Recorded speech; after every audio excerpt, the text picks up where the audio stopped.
Bonjour, vous regardez Jeune Émergent, votre magazine. Nous sommes en direct de la ville du changement, Brazzaville, la capitale du Congo. Ici, plusieurs projets naissent autour de l'entrepreneuriat, de l'agro-business, de l'agroalimentaire, mais également du leadership au féminin. Tous ces thèmes vont être évoqués dans cette nouvelle saison. C'est un plaisir pour moi de vous présenter cet épisode sur C-Direct Télévision, la première chaîne mondiale des deux Congos.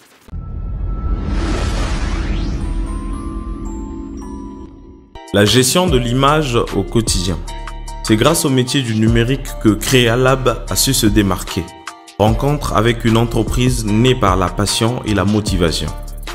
Il est à la tête du premier call center offshore au Congo. Passionné de la littérature, il nous présente aujourd'hui l'un de ses ouvrages. Échange avec un acteur déterminé.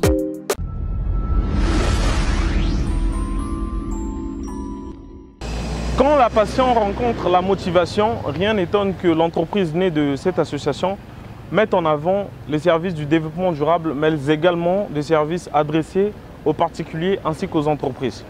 Grâce au métier du numérique, aujourd'hui Créalab a fait de la gestion de l'image un défi au quotidien. Nous les avons rencontrés dans la ville de Pointe-Noire.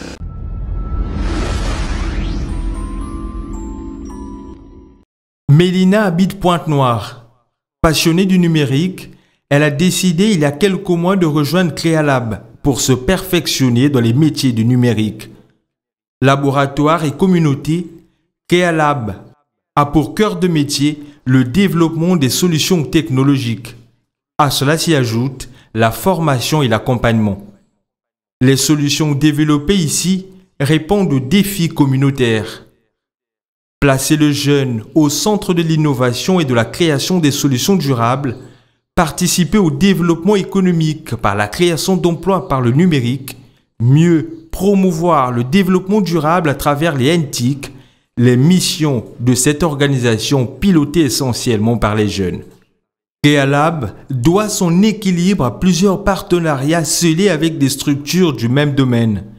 Créalab doit son équilibre à plusieurs partenariats scellés avec des structures du même domaine.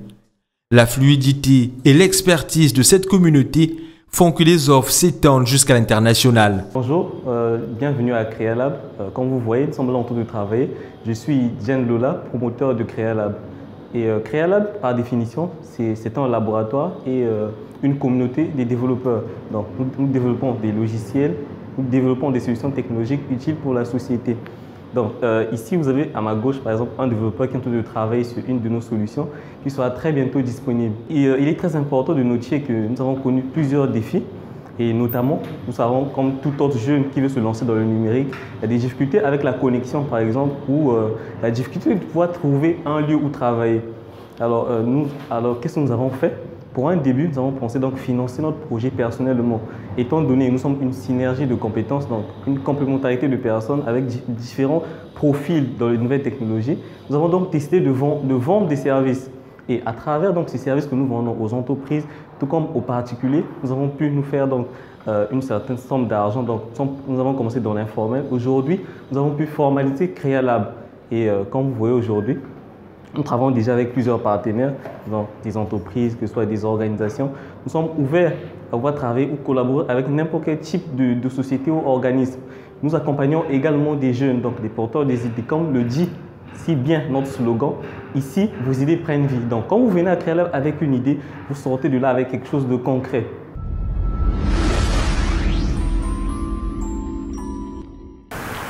Nous sommes très heureux de vous retrouver sur ce plateau. Aujourd'hui, notre invité est M.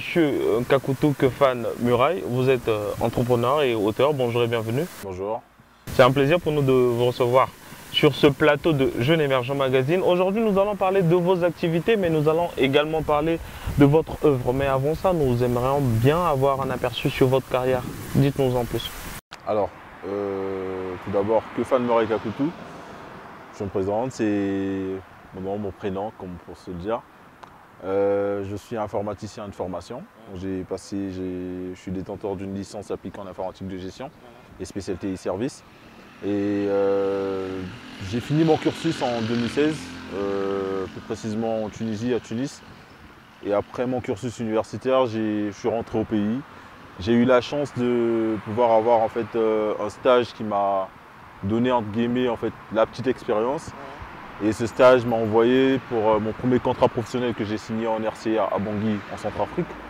Donc après ma petite expérience, ma brève expérience en Centrafrique pendant une année, ce qui a valu mon retour sur Brazzaville par rapport à la situation socio-sécuritaire, donc sociopolitique de la RCA. Et revenu à Brazzaville, j'ai continué dans la même entreprise qui m'a donné la chance, qui m'a responsabilisé en étant responsable du service commercial et marketing, par la suite responsable des systèmes d'information de la même structure, qui a fait qu'aujourd'hui, par rapport à la petite expérience que j'ai eue, par rapport au terrain que je connaissais au niveau local et au niveau de la RCA, je me suis dit pourquoi ne pas se lancer dans l'entrepreneuriat. Alors pour moi, l'entrepreneuriat, c'est quelque chose qui est peut-être pas inné, si je veux dire, mais c'est quelque chose qui est familier chez moi. Commençant par mon père, moi j'ai commencé à gérer le cybercafé de mon père qui, à l'âge de 18 ans jusqu'à 20 ans. Et c'est là où j'ai même eu le goût de l'informatique pour pouvoir me lancer dans le domaine informatique. Donc en gros, c'est ça. Je suis, comme j'ai su le présenter tout à l'heure. D'accord. Alors, donc, vous avez terminé vos études, vous êtes rentré, vous avez eu un contrat international. Donc, on peut résumer par votre parcours que vous avez d'abord acquis de l'expérience avant de vous lancer dans l'entrepreneuriat. Mais pourquoi avoir fait ce choix de devenir entrepreneur aujourd'hui? Alors, ce choix de devenir entrepreneur aujourd'hui, c'est parce que c'est un choix d'indépendantisme en fait. C'est-à-dire que logiquement, pour moi, être entrepreneur, c'est une passion d'abord. Déjà, j'ai jamais eu l'envie de pouvoir travailler pour des gens. Et cette envie, bon, on se dit toujours, on n'a pas envie de travailler pour les gens, mais pour pouvoir se lancer, il faudrait bien comprendre quelque part. Donc logiquement, j'ai essayé de voir les choses différemment. J'ai voulu aider tout d'abord les jeunes de mon pays qui étaient sans emploi. C'est une petite problématique qui est arrivée et pour moi, j'ai dit, qu'est-ce que je peux apporter comme solution? Moi, en rentrant, j'ai remarqué qu'il y a beaucoup de jeunes aujourd'hui qui demandaient de l'emploi, mais n'avaient pas d'emploi. Alors l'emploi aujourd'hui au Congo, pour en avoir, il faut avoir de l'expérience. Mais comment tu acquiers de l'expérience si tu ne peux pas déjà avoir la possibilité d'aller dans le monde professionnel? Alors c'est à ça que je réfléchissais. J'ai dit, pourquoi ne pas mettre en place par rapport à ce que j'ai pu comprendre au Maghreb, pourquoi ne pas mettre en place en fait, une structure de relations clients par exemple qui donnerait aux jeunes de l'emploi, qui leur donnerait de l'expérience. Certes, c'était pas facile du tout, mais qui donnerait de l'expérience. Et par rapport à cette expérience, ils pourront par la suite intégrer le monde professionnel plus facilement. Alors j'ai dit, je mets le call center en place, c'est pour donner la possibilité entre guillemets aux jeunes qui veulent avoir de l'expérience, d'acquérir de l'expérience et après, par rapport à cette expérience, d'aller le mettre en fait à disposition des entreprises qui ont besoin de leurs compétences. Donc c'était ça en fait l'objectif. Mais après, on est venu plusieurs idées de développement de la structure qui a dit, voilà, on va essayer de se mettre sur ça et tout. Jusqu'à ce que, voilà, on est là. D'accord. Alors, donc, je rappelle que vous avez lancé Muraille IT Consulting. Comment vous êtes structuré et quelle est votre cible? Alors, Muraille IT Consulting, c'est, comme on dit, pour ceux qui le connaissent, c'est un centre de relations clients. Ça veut dire que logiquement, c'est en fait un call center, s'il faut le dire. Et le call center, c'est pour faire des campagnes de téléprospection, télémarketing, télésécrétariat. Alors tout ça, on les produit, mais nous ne le faisons pas en fait en local. C'est-à-dire que j'ai essayé de faire le offshoring, s'il faudrait l'expliquer pour ce qui... L'offshoring n'est pas juste dans le pétrole comme beaucoup l'imaginent, mais le offshoring, logiquement, c'est en fait des campagnes externalisées des pays de l'Occident vers l'Afrique. C'est-à-dire que logiquement, si je prends un exemple, entre guillemets, un groupe comme SFR qui veut en fait externaliser son service relation client par rapport au coût de la main d'œuvre qui est moins élevé en Afrique par rapport à l'Europe. Imaginons qu'en France, vous prenez par exemple un Français qui doit travailler de 8h à 17h qui est payé à 1250 € par là et au Congo vous avez quelqu'un qui est payé avec le SMIC national et tout qui est pratiquement de 50 400 francs CFA. Vous voyez, il y a un peu ça qu'ils externalisent. Alors moi j'ai pris cette opportunité de dire je vais créer les conditions, je vais mettre en place les conditions. J'ai négocié les contrats externalisés de la France vers le Congo, de la Suisse vers le Congo, de la Belgique vers le Congo.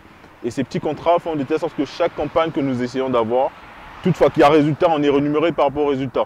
Donc la cible... Ça crée de l'emploi, bien sûr. Ça crée de l'emploi en fait. Beaucoup de gens disent, ouais, mais logiquement, qu'est-ce que tu résous comme problème? Mais la résolution du problème, c'est que ça crée de l'emploi, ça donne de l'opportunité à des jeunes d'avoir de l'expérience. Pour revenir sur ça, pensez-vous que le Congolais ou l'entrepreneur congolais devrait plus externaliser les services locaux à l'international? question de mieux vendre le pays? Bon, pour moi, ça dépend des domaines en fait. Ça dépend des domaines et des contextes. Vendre en ce moment, vu la situation du pays, externaliser nos services, ce n'est pas une priorité. Alors la priorité pour nous serait d'abord de chercher à s'externaliser en étant nationalement avant de chercher à externaliser vers l'extérieur. Et sachant que quand on externalise vers l'extérieur, ce sont les capitaux qui vont vers l'extérieur du pays. Et ce n'est pas profitable à notre pays. Alors vu la situation économique de notre pays, on a besoin de plutôt gérer tout en interne, à ce que les capitaux restent sur place et ça crée en fait de la valeur ajoutée sur l'économie. Alors aujourd'hui, quels sont les services de Muraille IT Consulting et quelle est la valeur ajoutée que vous apportez sur le marché? Alors, c'est comme j'ai su le dire précédemment, c'est Muraille IT Consulting, les services, je les ai détaillés tout à l'heure, télémarketing, télésecrétariat, service relations clients et tout ce qui va avec. Et la valeur ajoutée sur le marché congolais, c'est la création d'emplois en fait qu'on essaie de mettre. C'est-à-dire que logiquement, on va pas... Et des meilleures conditions de travail. Bah, peut-être pas les meilleures conditions parce qu'on fait du mieux qu'on peut, on fait ce qu'on peut pour pouvoir mettre les conditions adéquates. Mais le plus important, c'est donner de l'expérience. Et par rapport à cette expérience, logiquement, les gens peuvent postuler dans des entreprises et par la suite prendre leur envol. C'est d'aider en fait la jeunesse qui est sans emploi à pouvoir aller dans le monde professionnel, prendre son envol, comprendre ce que c'est le monde professionnel. En parlant de jeunesse, que vous inspire aujourd'hui la jeunesse africaine en général et particulièrement la jeunesse congolaise? Alors, la jeunesse africaine, en fait, elle m'inspire beaucoup. C'est-à-dire que logiquement, même écrire cet ouvrage que j'ai sorti. On va en parler tout à l'heure. Voilà, j'ai sorti depuis. J'ai parlé beaucoup plus de cette jeunesse qui a beaucoup de potentiel. Il y a beaucoup de potentiel, il y a beaucoup de bons projets. Maintenant, il y a également un problème, c'est qu'on a tous de l'idée, on a tous l'idée, mais est-ce qu'on sait la concrétiser? C'est-à-dire, est-ce qu'on sait défendre cette idée? C'est ce qui manque peut-être à cette jeunesse-là. Elle a besoin d'être accompagnée pour défendre son idée. Les projets, ils sont là. On a un projet, on a 2-3 projets, mais combien arrivent à défendre leur projet? C'est le point d'interrogation. L'idée, tout le monde a l'idée. Vous verrez sur 100% des jeunes africains, vous avez pratiquement 90% qui ont l'idée à pouvoir mettre en place des startups, mettre des entreprises en place. Mais quand vous essayez de demander, essayez de le mettre sur papier, combien arrivent à le mettre, c'est un point d'interrogation. Alors logiquement, l'idée elle est là, il y a beaucoup d'idées, il y a beaucoup d'initiatives, mais ils ont besoin des gens qui les accompagnent pour pouvoir en fait concrétiser leur initiative. Alors donc vous êtes également auteur, je rappelle, et nous avons ici le livre Jeune entrepreneur africain. Alors, donc Kephane Muraille Kakoutou, vous avez lancé ce livre que nous voyons, qu'on a appelé Jeune entrepreneur africain. Bon, de quoi nous parle ce livre, Kephane? Alors, ce livre, primo, déjà en introduction, parle un peu de mon bref parcours, de mon modeste parcours, de mon cursus universitaire à l'entrepreneuriat aujourd'hui. Et également, j'ai essayé de faire part de 50 idées d'entrepreneuriat, de business qui peuvent être faits sur le continent. Pour ceux qui veulent s'inspirer, ceux qui veulent vraiment parler du business. Et également, ça parle également de l'africapitalisme, ça parle également du management intergénérationnel, du management interculturel. Ça parle en fait de beaucoup de choses que j'ai essayé de canaliser dans un seul ouvrage. Alors, moi, dans ce livre, comme j'ai toujours dit, j'ai voulu parler, j'ai voulu dire des choses. Et ces choses que j'ai voulu dire, je n'ai pas voulu les garder pour moi. J'ai dit, bah écoutez, il y a quel moyen pour pouvoir dire ce que l'on pense? C'est d'écrire. J'ai commencé à l'écrire en 2017 et sa parution, elle est arrivée en 2020. Donc j'ai dit, voilà, j'ai dit ce que je pensais. Après, c'est ma pensée propre à moi. Chacun d'entre nous est libre. On n'a qu'à interpréter comme il veut. Alors, aujourd'hui, face au développement tant attendu, quels sont les défis auxquels les jeunes doivent faire face? Alors, les défis auxquels les jeunes doivent faire face, c'est de voir les réalités, de voir la réalité en face. Et logiquement, c'est quoi? C'est de ne pas toujours se plaindre en fait des problématiques du continent. Alors, c'est de pouvoir... Parce qu'il y en aura toujours de toutes les façons. Il y a toujours des problèmes. Mais il faudrait se poser la question, quand vous avez des Occidentaux qui viennent chez vous, qui arrivent à entreprendre, à s'en sortir, vous avez plein de communautés étrangères qui viennent s'en sortir chez vous, logiquement, ça doit vous remettre en question. Et est-ce que ces personnes-là, chez eux, ils se plaignent? Oui, ils se plaignent comme nous. Mais pourquoi est-ce que chez nous, ils viennent s'en sortir? Il y a quelque chose à vouloir chercher là derrière. Moi, je dirais, c'est le temps d'arrêter de se plaindre, d'arrêter de voir tout de travers, mais de pouvoir prendre ces problématiques, les transformer en solutions. D'accord? Quand on comprendra en fait cette philosophie des choses, vous verrez que sur 100% des jeunes qui ont des projets, quand on va arrêter de se plaindre et on essaie de transformer ces problématiques en solutions, croyez-moi, ça sera un développement. Voilà. Alors, aujourd'hui, de plus en plus, on parle de l'accompagnement de l'État. Nous avons vu qu'au Sénégal, par exemple, l'État accompagne vraiment les jeunes dans la création d'entreprises, des allégements fiscaux et tout ce qui va. Votre point de vue sur l'accompagnement de l'État congolais aujourd'hui face aux jeunes entrepreneurs, comment ça se présente? Alors, moi, je pense que l'État congolais, logiquement, ça ne se présente pas en tant que tel. Il n'accompagne peut-être pas, n'accompagne pas les entrepreneurs, n'accompagne pas peut-être les startups. Et c'est récemment que j'apprends qu'il y a une loi qui va sortir sur l'accompagnement des startups, qui a été fait par le ministre de l'économie numérique, des postes et télécommunications et d'économie numérique. C'est une loi qui veut le mettre en place, espérant que la loi elle est là et sera mise en place, mais espérant qu'également elle soit concrétisée. C'est ce que l'on attend. Mais c'est de dire également, on y a pensé tard, mais bon, vaut mieux tard que jamais. Vaut mieux tard que jamais. Il est mieux de se lancer. Mais logiquement, il n'y a pas d'accompagnement, jusqu'à preuve du contraire. S'il faut parler des faits concrets, des faits réels, il n'y a pas d'accompagnement. Espérons que ça arrive. Voilà. Je rappelle que nous sommes en direct de C-Direct Télévision. Nous profitons de cette occasion Keufan pour bien sûr passer un coucou à tous nos amis de la Côte d'Ivoire et du Sénégal, à tous les entrepreneurs et également ceux qui sont à Tunis, là où Keufan a étudié. Keufan, l'Afrique dans 10 ans, comment vous l'imaginez? L'Afrique dans 10 ans, pour moi l'Afrique c'est le continent de l'espoir. C'est-à-dire que dans 10 ans c'est un continent, pas seulement de l'espoir, mais c'est un continent stratégique. C'est un continent qui a toutes les potentialités. Mais dans 10 ans, c'est encore bientôt parce que les jours sont filés. Mais il y aura une transformation sur tous les par rapport aux conditions actuelles. On aura avancé de quoi, 2-3%. Voilà. Donc il reste encore beaucoup à faire. Mais au moins on va avancer. Au moins on va avancer. Quels sont vos projets à long terme aujourd'hui? Avec bien sûr en tant qu'auteur, en tant qu'entrepreneur. Alors comme je le dis 2 fois, je suis un auteur mais je suis un essayiste. C'est pas comme si j'écrivais des livres toute ma vie ou que je veux le faire toute ma vie. C'est un premier ouvrage, c'est un essai littéraire que j'ai fait.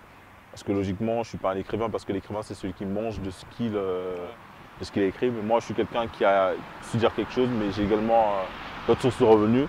Mais concernant les projets, les business et tout ça, je continue à développer la start-up. Certes, en ce moment, on est en arrêt vu la situation de la pandémie qui est arrivée. Et par rapport à nos partenariats que nous avons avec les pays occidentaux, ça veut dire que logiquement, quand la crise est arrivée, la crise sanitaire est arrivée, on a totalement arrêté les activités. Mais on n'a pas baissé les bras. On essaie de repenser sur le business model, voir ce qu'on peut proposer par rapport à ce qu'on a déjà su faire et essayer de nous relancer sur une bonne base. Keufan Mura Nkakutu, c'était un plaisir pour nous de vous recevoir sur ce plateau. Nous arrivons à la fin de notre entretien. Quel est votre dernier mot? Alors mon dernier mot, c'est d'essayer d'encourager tous les entrepreneurs à pouvoir persévérer, à ne pas lâcher prise parce qu'aujourd'hui, quand vous essayez de vous lancer dans le business, croyez-moi, l'échec, c'est une réussite en fait. Quand on arrive à échouer, c'est que demain on est capable de réussir. Moi, je demanderai à beaucoup de jeunes de pouvoir s'inspirer même d'Abraham Lincoln. Si vous voyez son parcours, d'échec en échec jusqu'à devenir président des États-Unis, un président exemplaire. Moi, je me dis que c'est des parcours de tyrans, s'il faut le dire. De combattants. De combattants et voilà. Donc, c'est de booster la jeunesse africaine à entreprendre et à croire en soi. Surtout la jeunesse congolaise, il y a du potentiel, il y a de la valeur. Et c'est juste qu'ils ont besoin de persévérer et d'être organisés et surtout d'être disciplinés pour pouvoir réussir. La discipline, l'organisation, c'est le secret de la réussite en fait. Merci beaucoup Keufan.